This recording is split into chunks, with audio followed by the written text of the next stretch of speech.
it's me, Persita, and this is Persita's Paradox. So today, here we are on our recap from our Thought for Thursday of last week. And that thought or question was, how many red flags are too many? I mean, let's just be honest. Are red flags even deal breakers for people anymore? For me, I would like to start off by saying everyone has what I'm going to call a different red flag, but there are some standard red flags across the board that I'm going to touch on today that should absolutely be deal breakers. Now, outside of those red flags, on a personal, intimate, individualized level, you have to seek them out for yourselves. But truthfully, there are straight up, some straight away, absolutely should be no sense of wavering, deal-breaking red flags that people who have identified in confidence who they are should know. So you might say, okay, Persita, like, what is it? What are you saying? Is it just, is it something simple like somebody cheating on you and so forth? I mean, I would say to each their own on things like that, because that's from more of an emotional place. And it's from more of a foundational place on where do you feel like it came from and so on and so forth. What I'm referring to, number one, is if you are not in a scenario, let's just call it a relationship, and the person that you're with has not connected in the sense of understanding who and what's important to you, that should be a deal breaker. Because once again, the confidence of knowing who you are is what makes the red flag a deciding factor for you to know that it's a deal breaker. If they don't believe what you believe, if they don't move in the manner that you move and understand your manners of moving, if they don't live the way you live, if they don't speak affirmational conversations, if they don't have a spiritual life, if they don't have family and they don't support family because they don't have family. All of these to me are basic, common sense, self-confident things to acquire in yourself to know that those flags should be deal breakers. Now we can go deeper and simply say, well, how many of those does a person have to have? I mean, but can they grow in and can they change? I don't know. I'm never going to say that people can or cannot change, because that just would go against everything that I personally believe from a spiritual aspect. But what I will say is that patterns are those. And if you're continuously telling someone over and over again the exact same thing, and they continuously come up with a reason as to why they're doing it, then to actually change, then my God, that should be a deal breaker. How many times is sorry being a red flag? Too many. For me, it's one. It's one red flag. It's one banner of, I'm so sorry, but I continue to do it. Because let's be honest, once you've identified the problem and you talked it through with an adult in particular, how exactly does a person say that they're sorry and continue to do the same thing? Are they actually sorry, or are they in a position where they're just doing what they want to do and they're saying sorry for the moment because they know that's what you want to hear? Being a words of affirmation type of person, I typically try to go off of what you say. But as I've grown older and with more confidence and knowledge within myself, I marry that with what you do. So now instead of it being what you say to what you do, it's what you do to what you say. Your words should absolutely mimic your actions. Even God says that you can tell a tree by its fruit. And if that be true, if you're telling me that you're successful, but there's nothing about you that's successful, you have a stream of anguish and dislike and disdainment within other relationships and jobs and things like that, I don't need you to continuously tell me that you're sorry to think that I somehow am going to change everything about you and you're going to be a new person. It's pretty clear that if you then do that same thing to me, then that would be a red flag. Does that make sense? And for me, that's all it takes. And that's not from a I'm perfect and I don't make mistakes position. It's from a we've discussed it. You've acknowledged it. You've apologized for it. So you cannot continue to do things that I know you're aware of and you know that I know. Vice versa. I expect people to say and hold me accountable exactly the way that I just said it back to them. And that's a red flag when someone continuously only says sorry because they're caught. and they don't want to hold the conversation anymore, but they continue to perpetuate it. And every time that they do the exact same thing that they said that they were sorry for, there's yet another justification or another reasoning as to why they thought that this time was different than the last time, and so on and so forth. And truthfully, you can actually roll that logic into damn near anything that would identify a red flag, because that's what it is.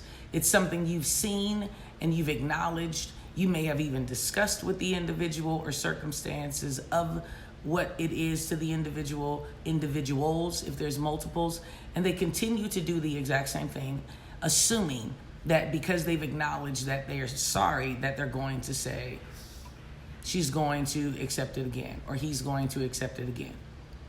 Truthfully, red flags are all the things that in the end, which is really funny to me, in the end, the red flags are the things that most relationships in particular break up for.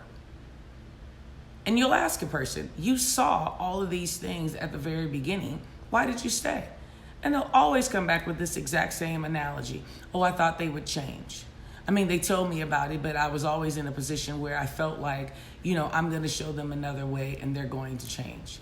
What I understand about change, when I said at the very top of this video, do people change or do they not? What I truthfully understand is the change doesn't come within a interaction with any individual. It comes from a spiritual place. And if a person decides to change, they actually do it without any verbal accolade whatsoever. Meaning it requires nothing from an earthly person to assist a person in changing. And you might say, well, won't they learn from other people, or don't they see other people do things and people change? Of course, those are all attributes that can assist the person in wanting to change, but to actually execute the change, it will never happen with a person-on-person, individual human scenario. It only happens within the person themselves and them gaining their confidence and their respect for themselves. Can a person change because they want to keep a person? I'm still going to say no, because most relationships that are that way remain somehow in an undertone of resentment, because it's not coming from a pure place. It's coming from damn near a position of manipulation, because what they want is to win. And that's crazy, right? When you think about, like, people can actually go through life and all they want to do is win. Well, hate to be the one to break it to you, it's a very simple story. Most want to win. None of us really want to lose. But you have to be conscious of, are you trying to win over a person, or trying to prove another person wrong in order to eliminate red flags that are clear to you, again, from the very beginning, but you're in a place where you want to do something different? You have to ask yourself, is that what it is that you want to be or do? So, today I say we have to be very careful in how we move and how we suggest ourselves to be around red flags, and how we actually ignore the red flags. And really ask yourself, how many red flags are just too many red flags? I'm going to propose to you one. One red flag should be a deal breaker. Once you've recognized it, acknowledged it, spoke about it, made preparation to assist it out of your scenario, your relationship, your job, that one red flag should be enough for you to understand it's a deal breaker. And for the sake of argument or trying to break down every individual scenario a red flag can be in, I'm just going to put it in a beautiful package that says, anytime you're interacting with a person, place, or thing, or as I like to say, a noun, there is the ability to showcase a red flag.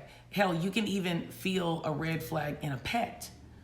So what I'm trying to propose to you is, when you see it, don't ignore it. When you ignore it, it actually tells more about you as an individual than the person, because the person's already come into the scenario understanding that you're not going to acknowledge the red flag. And you might say, well, so you think people just set out to hurt people? No, I think people want to be with people. I think the individuals of the world want to be in relationships and in jobs and in surroundings, and they don't want to be alone. And when you don't want to be alone, you do whatever you have to do to be with someone. But the funny part to me is that we would consider those people weak, only to recognize that they're not the weak. They're actually the strong because they're aware of you, even when you're not aware of you. Meaning those type of people cling to the person who needs to be needed.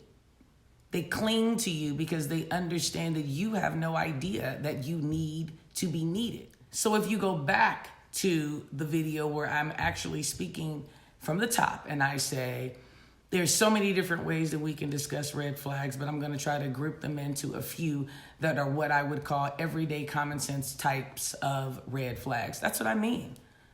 The only way that you can deal with a red flag and cause it in your mind to understand that it's a deal breaker is if you know yourself.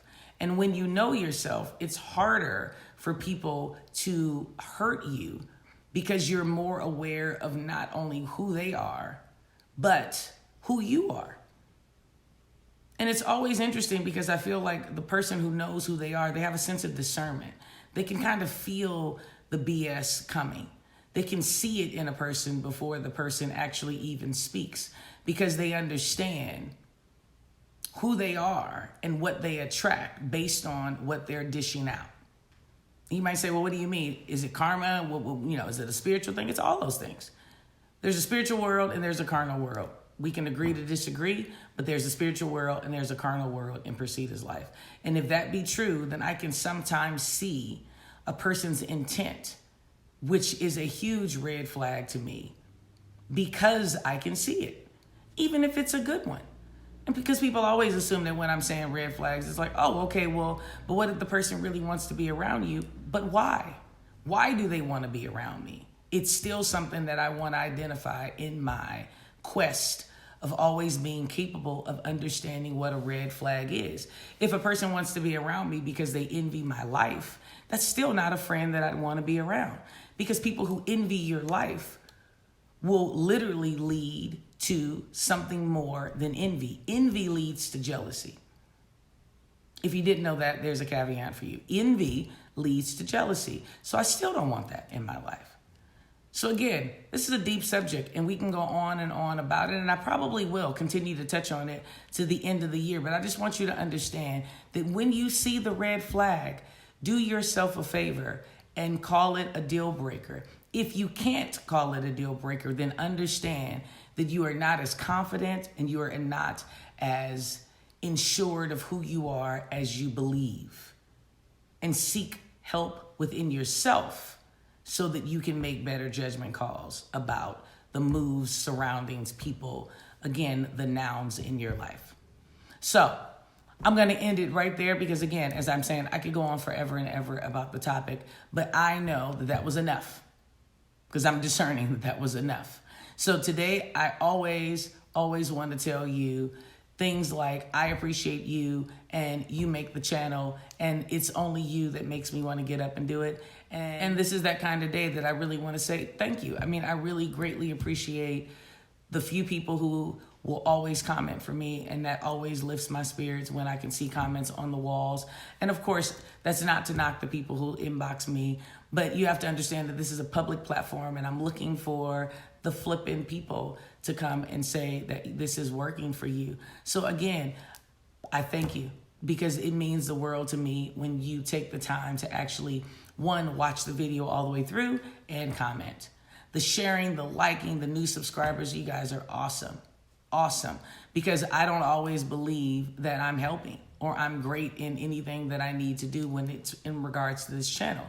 Meaning it is something that I completely struggle with to make sure that I'm giving you what you need. So I just want to stop today on this gloomy Thursday and say, again, thank you guys so much. You're an awesome, awesome crew.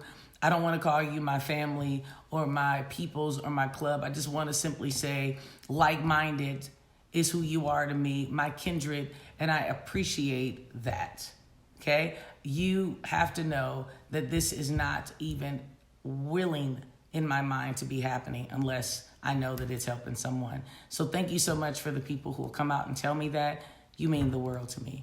Outside of that, for the newbies, if you're first time watching this video, please subscribe, hit the notification button, like, share, comment, whatever it is you feel like you need to do, be it on the wall or off the wall. on the wall preferred. And again, let's just become better people. The world has gotten so crazy. Let's just become better people within ourselves. How do we change the world? By starting with ourselves. And what do we do in that manner? We do 3 things. We live life authentic. Again, thank you so much for joining me. I look forward to seeing you on Thursday with our next Thoughts for Thursday question. And again, always remember to live your life authentically and remain blessed to be a blessing. Have a great day.